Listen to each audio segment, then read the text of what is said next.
Mes Shakirs préférés, comment ça va? Ça va, alhamdoulilah, et toi? Ça va, merci. Ça va, mais toi, t'as pas la même énergie qu'à chaque fois. C'est vrai? En gros, on dirait que t'es à un niveau en dessous, là. Ah, bah, dans ce cas, je vais vous passer la main, les frères. Non, vas-y, gars. On t'accepte comme tu es. Merci. Et moi, ça va. Oui, en fait, c'était plutôt ma question, c'est ça, en fait. Ouais, Est-ce que ça va? je pense que ça va. Mais en fait, à chaque fois que je vous vois, j'ai le sourire, alhamdoulilah, donc ça va. Ah, c'est-à-dire qu'on a une gueule qui fait rire. Je commenterai pas.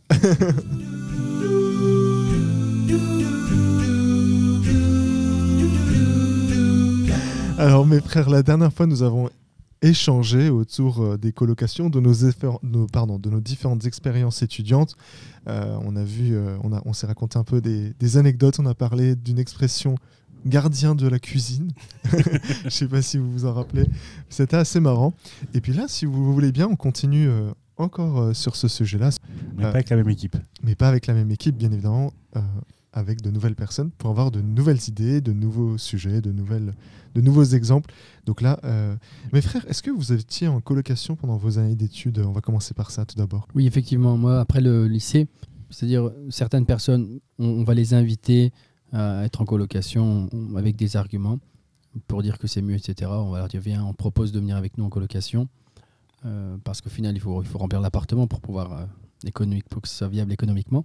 Mais moi, déjà, j'étais intéressé, en fait, quand j'ai entendu qu'il y avait... Ça t'attirait déjà? Ah oui, j'étais au lycée en terminale, on m'a dit, il y a des frères, ils sont ensemble, ils essayent de faire du mieux de leur mieux d'un point de vue spirituel, d'un point de vue organisation. J'ai direct accepté, en fait. Je me suis dit, ça me correspond tout à fait. Et donc, tu es resté pendant toutes tes années d'études? Ouais, pendant 5-6 ans, ouais. 5 ou 6 ans? Eh bien, si on compte 6 ans, ouais. 6 ans et demi, même. Machallah. 6 ans et demi. Et je pense que En sachant que tu as fait un doctorat. Oui, mais je me suis marié. Donc, sur ça, j'ai calculé un peu. D'accord. Voilà. Et je pense que tu vas avoir pas mal de choses à nous raconter oui, par rapport à tes années d'études. Et toi, mon frère? Je suis resté aussi 8 ans dans les dernières années. Donc, mais comme tu as dit que comme il est resté 6 ans, il a pas mal de choses à raconter. Donc, j'ai eu peur de dire que je suis resté 8 ans. Donc, j'aurai encore plus de choses à raconter peut-être. Peut-être. En tout cas, ça va être intéressant, je pense, comme podcast. Et surtout que c'est une personne qui est en province et l'autre en Île-de-France. Ah, du coup, ça va être... Tu penses qu'il y a une différence entre les Parisiens et les... Ça n'a rien à voir. Même d'une ville à l'autre, ça change complètement, je trouve. Parce que c'est complètement une organisation, une structure et une façon d'être et de vivre différemment. Par exemple, je ne pense pas que la personne qui habite en colocation à Strasbourg va avoir la même ambiance, la même organisation que quelqu'un qui habite à Valence. C'est sûr, parce que les cultures et les coutumes et les communautés ne sont pas les mêmes. Et aussi la taille de la communauté aussi. C'est vrai. Justement, tu as parlé d'organisation et c'est quelque chose sur lequel on peut commencer ce podcast, l'organisation. C'est vrai que souvent, dans les colocations, l'organisation est très importante pour s'assurer qu'il y a un bon fonctionnement au sein de l'appartement, de la maison dans laquelle nous vivons avec nos colocataires.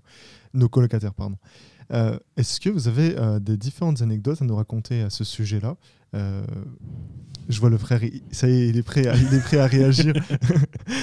8 ans d'expérience, je pense qu'il a de quoi nous partager des expériences. On va dire que l'organisation de nettoyage, c'était toujours un problématique. Après, on arrivait à s'en sortir, mais les maisons étaient propres.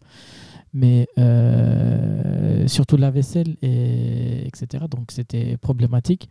Et il y avait un frère qui avait dit, pour être le meilleur NI, il faut être NAI. Con. Pourquoi? Le con. Pourquoi? Parce que si les autres ne le font pas, tu dois le faire toi-même. Comme un NAI. Mais en faisant ça que tu deviens NI, le meilleur. C'est vrai. Donc, c'est juste une lettre qui change. De NAI, tu passes à NI. Enfin, en étant NAI, le con, tu deviens NI, le meilleur. Donc, et Zekiria, il y avait Zekiria à la maison à l'époque. S'il nous écoute, je le salue. Et donc, quand il a entendu ça, il ramassait les affaires qui étaient à droite, à gauche. Et donc, et il est allé même plus loin. Il a nettoyé les affaires. Et il y avait Hussein qui avait des affaires sensibles. Donc, il a acheté des pulls qui doivent être lavés à la main, etc. Et donc, lui, il les a ramassés et il les a mis dans le lave-linge. Et donc, quand il les a lavés, Hussein, il était fou. Parce que quand il les a sortis, c'était plus des pulls d'adultes, mais des gamins. Donc, lui, il voulait faire quelque chose de bien, mais après... Donc, oh là là. Mais bon, je pense que c'est quelque chose... de problème. Il n'y a pas eu de problème après. Non, parce que l'intention était bonne, donc l'intention, c'était pas de nuire. C'est impressionnant. Et justement, au niveau de l'orga, vous aviez un système pour avoir un nettoyage régulier. Comment ça fonctionnait? En fait, on a parlé, désolé mon frère, je t'ai coupé, mais la dernière fois, on a parlé de la personne qui était en charge du repas de manière quotidienne, comment ça fonctionnait, etc. Est-ce que vous aviez également dans vos colloques des personnes qui avaient à charge la responsabilité du nettoyage ou de manière hebdomadaire, de manière quotidienne? Ça se passait comment? Vous faisiez ça tous ensemble? Généralement, il y a plusieurs fonctionnements. Le premier, c'est effectivement chacun prend une tâche, une pièce de la maison pendant une semaine. Donc semaine. Donc pendant une semaine, tu nettoyais la salle de bain, par exemple. Oui, mais pas tous les jours, par exemple. Voilà, souvent, il y a plusieurs organisations. Il y en a, ils sont en mode free. Si les gens sont assez responsables, ils le font quand ils veulent. Oui. Comme ça marchait pas souvent, on disait samedi matin à 10h, je sais pas, dimanche à 9h, jour ou demi-journée de nettoyage. C'est là où tu posais congé, en fait. Et ça peut paraître paradoxal, mais souvent les gens préféraient nettoyer les toilettes parce que c'était le plus rapide. Mais le plus sale. Mais quand même le plus rapide. Au final, ça prenait beaucoup de temps. Et c'est la maison, et c'est aussi, comme la cuisine et comme le nettoyage, c'était sinon... même dans ça, il y avait l'entraide ou les compromis. Souvent, quelqu'un qui aimait pas préparer à manger, il va dire moi je prépare et toi tu fais la vaisselle. Moi je prépare pour toi et toi moi j'aime pas faire la vaisselle, il disait. Toi tu fais ma vaisselle et moi je te prépare à manger. On a un frère comme ça qui faisait des compromis dans ce sens-là. Voilà, dans le nettoyage, dans la cuisine, dans tout finalement tu apprends la négociation, l'entraide, le troc de service. Et vous, donc vous aviez principalement donc ce type d'organisation. Et vous, mes frères, ça se passait comment? Nous aussi, quand il a parlé de nettoyage de toilettes, je me souviens d'un ami qui avait un très bon niveau et qui exerce actuellement un très bon métier, haut placé. Et il prenait toujours les toilettes aussi. Il disait parce que c'est une manière d'élever spirituellement mon nefs. Donc je me dis, quoi que tu fasses, tu nettoies les toilettes. Donc c'est une manière d'élever spirituellement son nefs. J'avais un abbé, il faisait la même chose quand on faisait des sorties ou quand on faisait des séminaires intensifs, des stages intensifs de révision, etc. Quand on louait par exemple une maison, un chalet, un appartement, pour faire ces stages intensifs, il disait vous nettoyez partout sauf les salles de bain ou la salle de bain et les WC. Et donc le rabbi, il nettoyait tous les WC, donc tous les WC qu'il peut y avoir quand on est nombreux. Ça m'avait surpris et il nous disait la même chose. Machallah. Et dans ces maisons, il y en a un qui dirige, il faut toujours un dirigeant. Et il m'était arrivé d'être dirigeant d'une maison. Et quand j'étais dirigeant, j'avais des lycéens. Et les lycéens, quand ils commettaient des erreurs, tu leur faisais nettoyer les toilettes? Non, pas les toilettes, mais je leur faisais faire la vaisselle. Donc du coup, ils faisaient moins de bêtises. D'accord. Donc sinon, c'était lavage de vaisselle. Donc voilà. Et nous, c'était pas comme ça. La propreté, c'est tout le temps un problème. Dans chaque colocation que j'ai pu aller, il y avait tout le temps le problème de, malheureusement, nous sommes des hommes et on fait pas assez de ménage.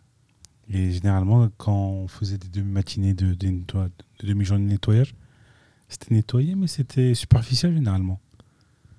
Et ça, c'était... Bon, après, je sais pas, je sais que certains sont vraiment très, très maniaques. Non, ça dépend. Ouais. Moi, tout dépend de la personne qui est effectivement responsable à la maison. Moi, un jour, il m'a dit, viens, je vais te montrer. Donc là, on voit déjà, il montre par l'exemple. Il m'a dit, la salle de bain, c'est comme ça qu'on fait. Et donc, et c'est vrai que j'ai appris, donc il y avait la brosse à poil dur en plastique, là.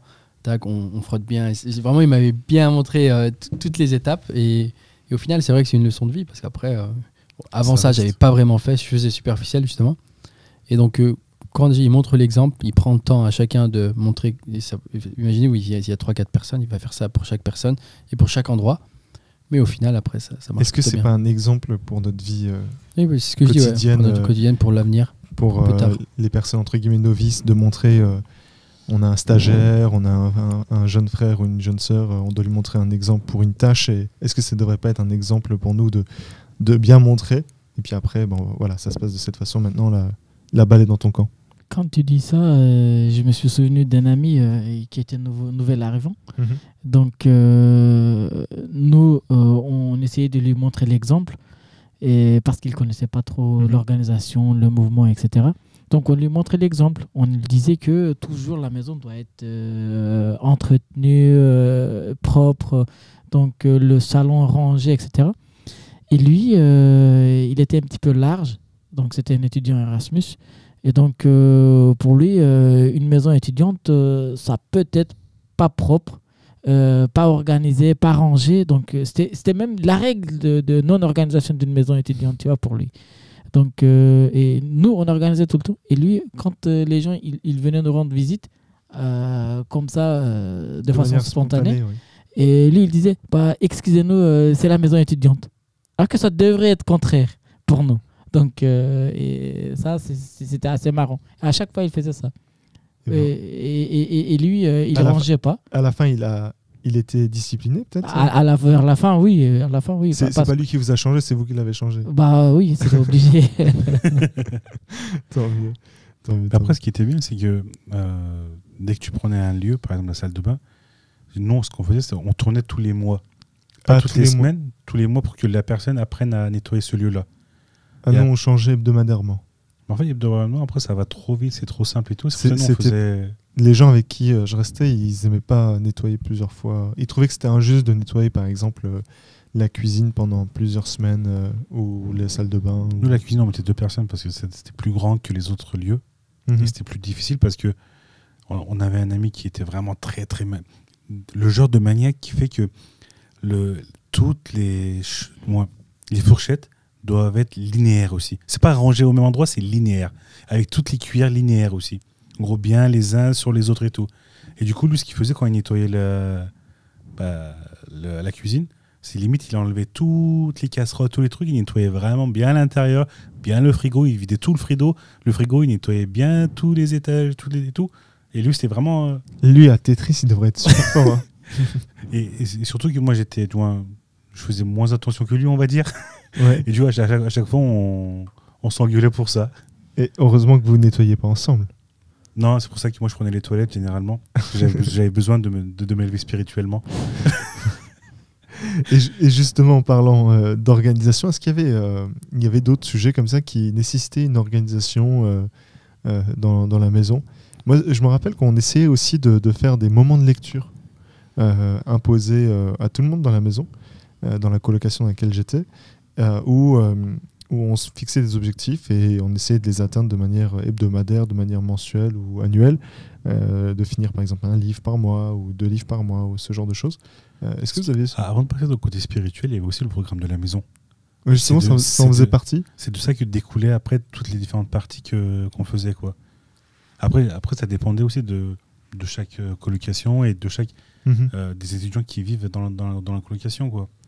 Après, généralement, c'était arrivé, où ça mangeait, où ça faisait une demi-heure de lecture, une 45 minutes de lecture. Après, il y avait les prières qu'on faisait en commun. Puis après, généralement, ça dépend. Parfois, avec la lecture où on travaillait ensemble, où il y avait des petites assises qu'on regardait ensemble aussi de Roger Effendi. Et après, tout le monde allait travailler dans son coin. Pour terminer, après la prière. Ça travaillait vraiment ? Oui, ça bossait vraiment. Pour ceux qui en avaient besoin, qui voulaient, parce que tout le monde est étudiant, tu rentres déjà de l'école et tout, et la seule chose que tu as à faire quand tu es étudiant de base, c'est travailler, à part le week-end. Le week-end, oui, ça partait en grosse, des grosses nuits blanches de FIFA et autres. À l'époque, c'était PES.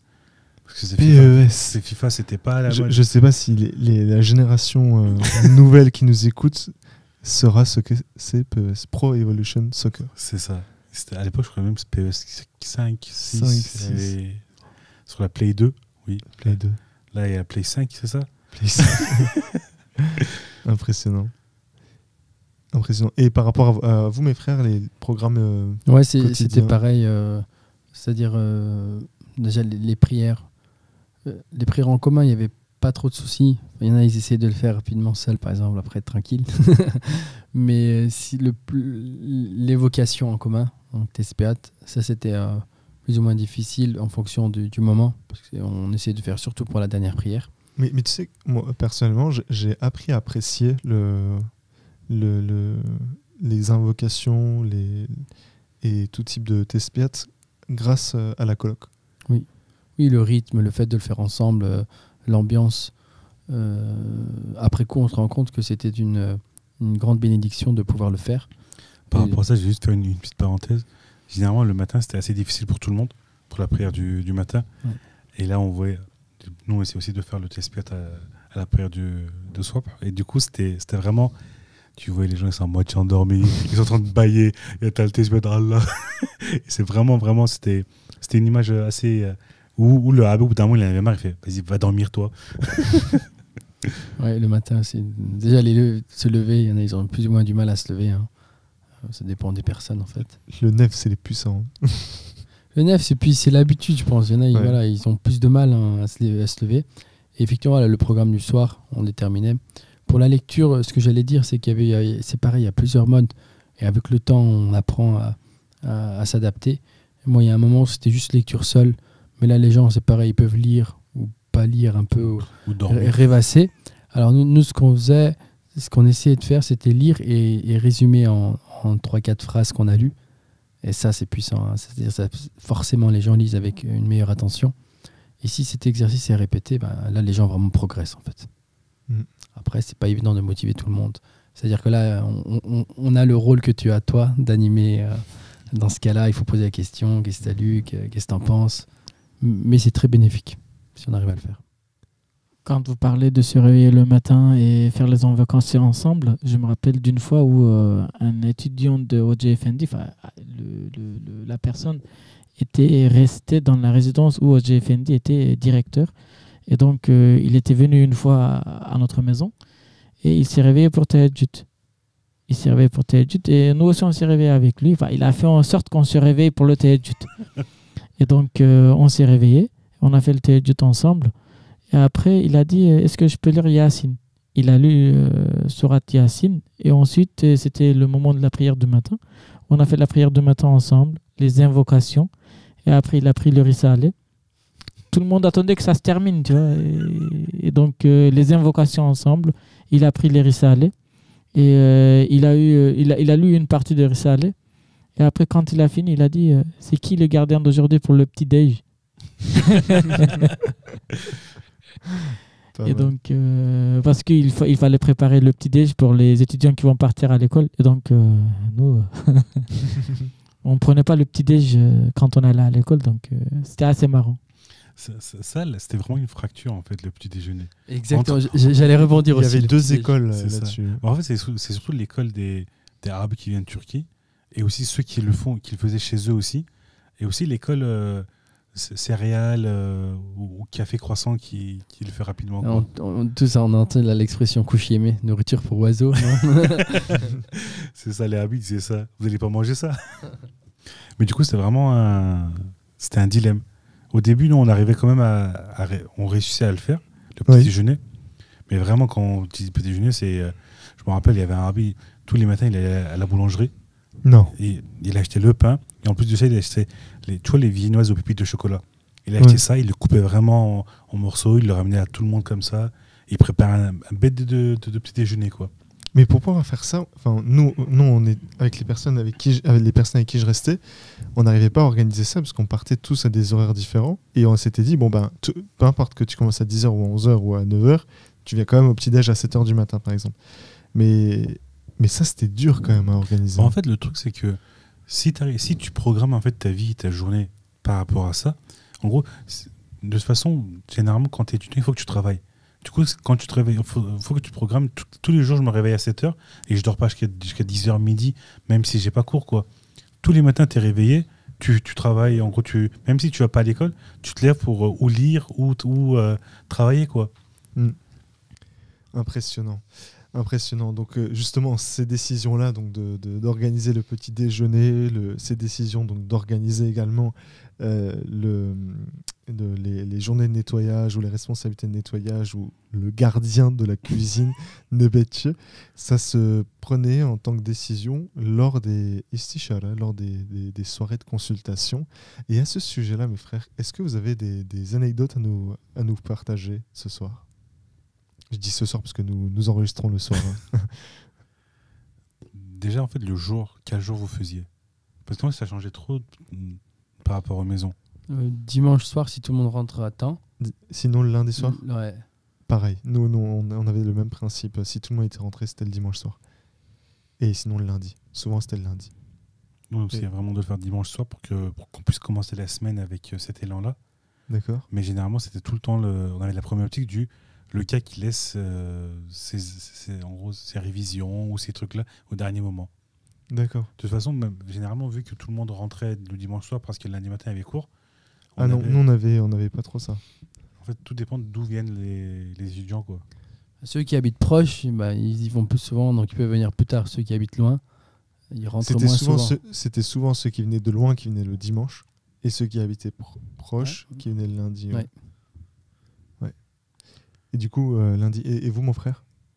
Nous aussi, c'était pareil. C'était le dimanche soir ou le lundi soir. Et ça s'organisait comment? Vous aviez peut-être une assise en amont du istishara et après vous faisiez la consultation ou l'échange, la réunion? Déjà, le podcast sur l'istishara, il est déjà passé. Pour les personnes qui voudraient l'écouter, on mettrait le lien ou en description pour ceux qui sont sur les plateformes de podcast ou juste au-dessus là, pour les personnes qui nous écoutent sur YouTube. Déjà, le istishara, ça vient du prophète, sallallahu alayhi wa sallam, qui lui aussi faisait le istishara. Et c'est de là que découle déjà, c'est sunnat de faire le istishara. Mais après, respecter les décisions pendant le istishara, ça devient obligatoire. Je voulais pas le dire. C'était après la prière du soir et ça se terminait souvent avec la dernière prière. Donc ça clôturait bien. Ouais. Et du coup, comme tu dis, c'était une assise de Hoji Effendi. Puis après, généralement, c'était les différents sujets, objets du jour, la semaine. C'est ça exactement. Et après, tout le monde, s'il y avait, pour terminer, pour clôturer, on faisait un tour de table si tout le monde avait des choses à dire et autres. Et généralement, ça terminait comme ça, quoi. Et est-ce que vous avez eu des sujets Est-ce que vous aviez eu des sujets un peu atypiques? Il y avait forcément des sujets qui arrivent régulièrement, donc le nettoyage, les différentes responsabilités, les projets. Ce qui était marrant, c'était en fait, sans vouloir viser quelqu'un directement, essayer de tourner le sujet pour pouvoir dire que lui n'avait pas fait son truc, alors que... Ah, c'est pour ça que tu es fort au loup-garou. Ouais, il y avait forcément des sujets qui divisaient, où on essayait d'insister sur... souvent, c'est la vie spirituelle, des choses comme ça, où on insistait, effectivement, on se faisait des rappels sur le matin, sur les prières, sur le fait d'attendre le groupe. Mais là, ça ne me vient pas des sujets atypiques, il y en a forcément eu, mais peut-être que ça reviendra un peu plus tard. Non plus, mon frère? Non plus, parce que j'ai eu toujours une très bonne ambiance dans les maisons où je restais. Et pour vous dire, il n'y avait jamais eu de bagarre, par exemple, entre les gens. Les gens, ils se respectaient, c'était très correct. Donc, ça ne me vient même pas à l'esprit. De toute façon, quand tu arrives à créer une synergie avec toutes les personnes de la maison, et que tous les gens se respectent et que tout le monde fait son boulot, le istishara se passait tranquillement, il n'y avait rien à redire, quoi. Tout le monde était ok, c'est bon, il n'y avait pas d'amende, il n'y avait rien. Et après, ça se terminait tranquillement, quoi. C'est vrai. Et en tout cas, quand je vois certains frères encore comme s'ils étaient face à moi, avec leur sourire et leurs blagues. Moi, pas au istishara que j'ai rencontré quelque chose d'atypique, mais c'était dans la maison que mon frère restait. Un jour, c'était les streamings vidéo qui commençaient à être à la mode, les lives, etc. Donc à l'époque, je ne sais plus si Instagram avait lancé ses lives ou Facebook, etc. Mais il y avait des applis qui lançaient ces trucs. Et un jour, j'étais sur l'une de ces applis et je croise mon frère et un des frères de la maison en train de faire un live dans l'appartement. Et ils sont en train de raconter ce qu'ils vont cuisiner. Sauf qu'en fait, dans l'appartement, il n'y avait rien à cuisiner. Donc ils étaient en mode galère. Et c'est le truc, là, l'une des anecdotes que j'ai vues un peu différente. Et donc j'avais discuté avec eux lors du live. Enfin, c'était assez marrant. Mais c'était marrant aussi de les voir en train de galérer à essayer de chercher des idées pour cuisiner. C'était assez marrant. Enfin, voilà. C'était sûrement à l'époque de Periscope, non? Voilà, c'était à l'époque de Periscope. C'était la mode, tout le monde faisait des lives pour rien. Exactement. Et je pense qu'ils voulaient percer. Sauf qu'ils n'ont pas percé. Donc voilà. En tout cas, mes chers frères et sœurs, on a essayé de vous partager nos différentes anecdotes de nos vies étudiantes. J'espère que vous avez apprécié. Peut-être que ça a été des exemples un peu trop personnels, mais on a essayé de parler de manière généraliste, neutre et de manière à pouvoir vous apporter des différentes informations de comment ça pouvait être et comment ça devrait potentiellement être dans une colocation étudiante. Est-ce que mes frères, vous avez quelque chose à ajouter à ce podcast? Non, c'est bon. Avant d'aller dans les maisons, je suis resté 3 ans dans une résidence universitaire et après, je suis resté dans des maisons lumière, on va dire. Et c'est la chose qui manque, c'est une des choses qui manque plus dans la vie, je peux dire. C'est vrai. De rester, ouais. Encore aujourd'hui. Encore aujourd'hui, oui. De toute façon, les meilleurs souvenirs, ce sont les souvenirs que tu as eu pendant cette période-là. Et généralement, tu es obligé. Généralement, c'est souvent la première maison. Tu te dis, cette ambiance-là, je n'arrive jamais à la retrouver. C'est vrai. Nous, on faisait, par exemple, je me rappelle, juste pour clôturer, on faisait les jeudis soirs, c'était ce soirée ciné. On avait un cinéma qui était à côté. Et une semaine sur deux, c'est un jeudi. Une semaine, on avait des cours de français. Il y avait un arabe qui venait nous donner des cours de français. Et l'autre jeudi, on était au cinéma. Du coup, c'était le jeudi soir, c'était un peu soirée divertissement et au cours. Ok. Et c'était assez cool, quoi. Nous, on n'a pas eu ça. Nous non plus, j'étais à Sarcelles. C'est vrai que je repense aux séances cinéma où c'était l'occasion d'inviter les étudiants à l'université qui ne restaient pas forcément en colocation. Et c'était une bonne expérience. Je pense qu'on peut même faire un troisième tome sur un troisième épisode sur les maisons. Épisode sur les maisons. Vous avez encore des choses à raconter, mes frères? Sur quelles étaient nos relations avec les autres étudiants, qu'est-ce qu'on faisait, les activités qu'on faisait. Sur les groupes qui venaient à la maison, ce qu'on leur apportait. Je pense que ça peut être intéressant, effectivement. Donc on part, Inch'Allah, sur un troisième podcast avec mes shakirs préférés, Inch'Allah. En tout cas, j'espère que vous, mes chers frères et sœurs qui nous écoutez, ça a été utile pour vous. Donc comme vous avez entendu, on partira sur une continuité donc, de ce podcast-là. On vous dit à très bientôt. Prenez soin de vous et je vous remercie, mes frères. Merci. Très vite.